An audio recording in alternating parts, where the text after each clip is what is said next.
All right. All right. YouTube, Twitch.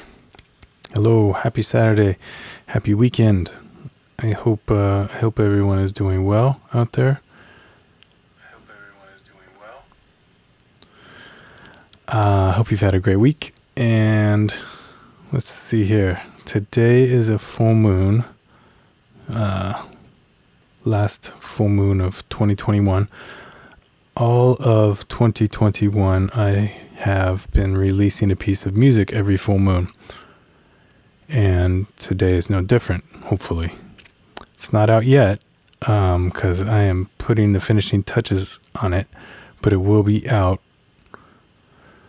with God's grace by midnight tonight, which is in 7 hours for me. So check that out. You can check out all of the music that I've done on my Bandcamp page or on my website or on Spotify, Apple Music, Amazon, all that stuff. So be on the lookout for that. I think we can get right into today's topic. Let's see here. So I ran across this quote this week that I've been thinking about in terms of today's lesson. It's by Carl Jung. And he said, an old alchemist gave the following consolation to one of his disciples. No matter how isolated you are and how lonely you feel, if you do your work truly and conscientiously, unknown friends will come and seek you. And I thought that this was a really interesting quote, especially kind of how it maybe ties in a little bit with last week's idea and kind of talking about, an audience. And this is kind of where this got me thinking. And I was thinking, okay, well, you can create for yourself or you can create for an audience. Now, obviously, those are polar opposites, and most of us probably fall somewhere in between there. But just for, thought exercises, I was like, okay, let me think of creating solely for yourself. It feels good. It's very easy to do. It's very natural, right? And if you were creating something solely for an audience, you would get their praise. Praise feels good. Applause feels good. It feels good to be wanted. So both of these things have like some nice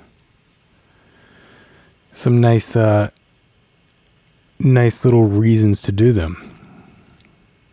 The negative side of this is if we create something solely for ourselves, it can be selfish. It disconnects us from the world, kind of tunes out the outside world in order for someone to live within their own world. And that's not really how the world works. There are hermits, but the vast majority of people have other people in their lives. And this, it gets back to survival. We needed groups of humans to survive. To feel safe, to hunt. Maybe one person does something good that the other person doesn't good. We are tribal as humans. So when we tune out the world, it's a little bit dangerous. And this is kind of a little abstract, but when we ignore other people and we ignore the world, we're ignoring a part of ourself. And we shut down and isolate a part of ourself. And if we were to create solely for an audience, that can be selfish, and it can get us into this kind of reward system attitude. If I do this, I'll get that. if I play like this, I'll get applause. If I play like that, I'll get recognition. I'll get money. I'll get power. And you may wind up compromising who you are to appeal to the larger whole. And this is also a little bit selfish because you're not sharing your unique gifts. The world may need those unique gifts and you're not sharing them because you would rather maybe do something that you know that they want to get that money, to get that power, to get that recognition, whatever it may be. Whatever it may be. And it kind of reminds me, I've heard Quincy Jones talk and say something to the effect of, when you start talking about money, God walks out of the room. And I think that that's really interesting, and that we could maybe substitute even the word magic in the place of God. So if we're doing something just for, say, the money, what makes it magical, what makes it special, could disappear.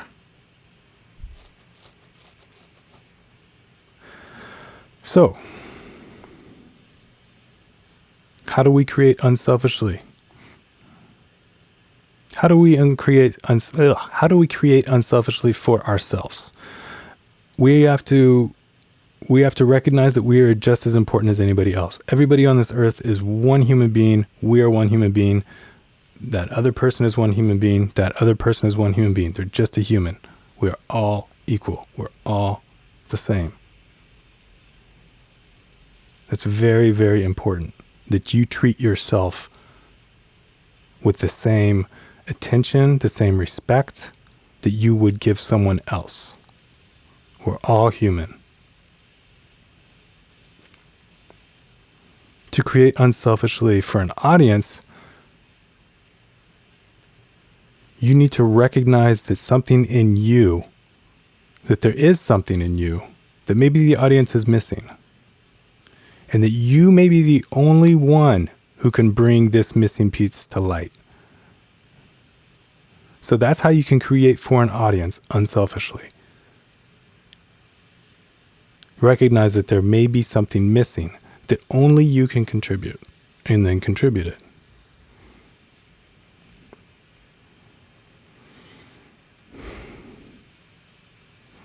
If you play your notes, your audience will come. It may not happen when you want it to. Look at Vincent van Gogh. His audience probably did not come when he wanted them to. He probably would have liked them to come much earlier. But he still did his work. Truly and conscientiously.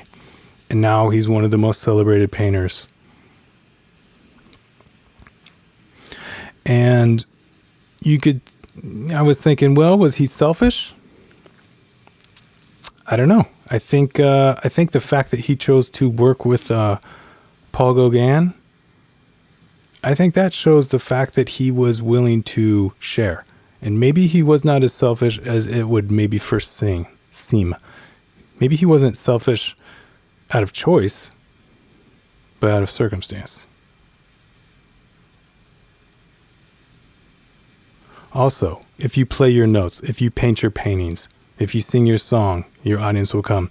You may not have as large of an audience as you want initially.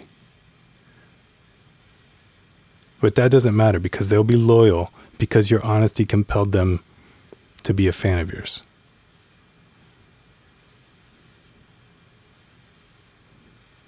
You can play somebody else's notes and you can get their audience, but only for a little bit. You won't be able to keep them.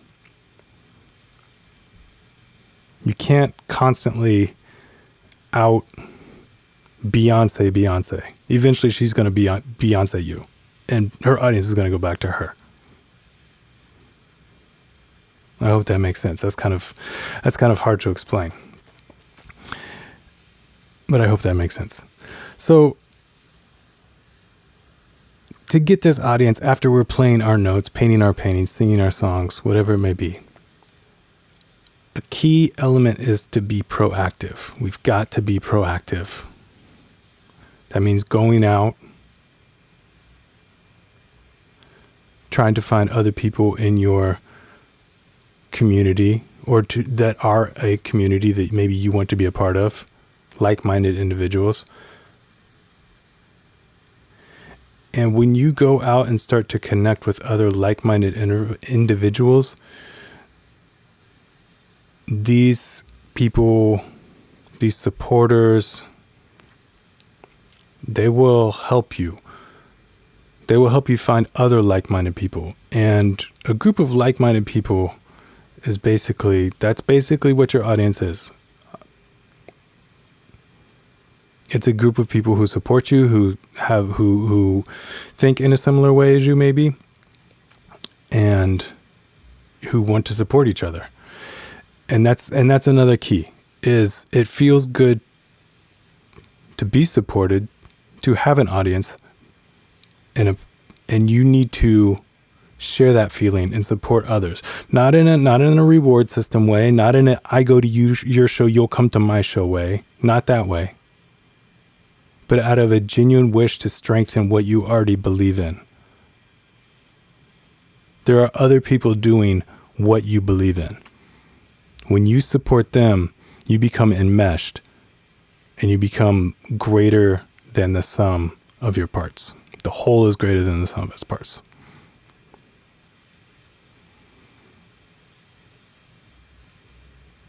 I hope that was helpful.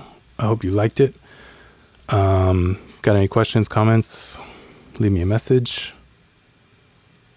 I'm available for lessons. If you want to talk about music theory, music history, music production, music recording, I offer 100% money back guarantee. So reach out. You got nothing to lose. I would love to help you with your music. I would love to help you do something that you don't think you can do with your music. Whether it's write a song, whether it's release that song, whatever it may be, I want to help you. So I'll see you all next Saturday, 5 p.m. Eastern Time. And I hope you like the new piece of music that I'm about to release. I hope you listen to it. I hope you listen to it and like it. And I hope you continue to constantly check out new ideas. One of the most simple pieces of advice I ever got, simple but effective pieces of advice I ever got was, you have to say yes to life. And I think we can all kind of relate to that saying, because there are times when it's just like, you know what, this may not be what I want to do, but it's what life is telling me to do. And we have to say yes to those opportunities when they present themselves. All right, I'll leave it at that. I'll see you next week, and have a great rest of your week. Ooh, next week is Christmas. All right, cool. I will see you all then. Have a good one.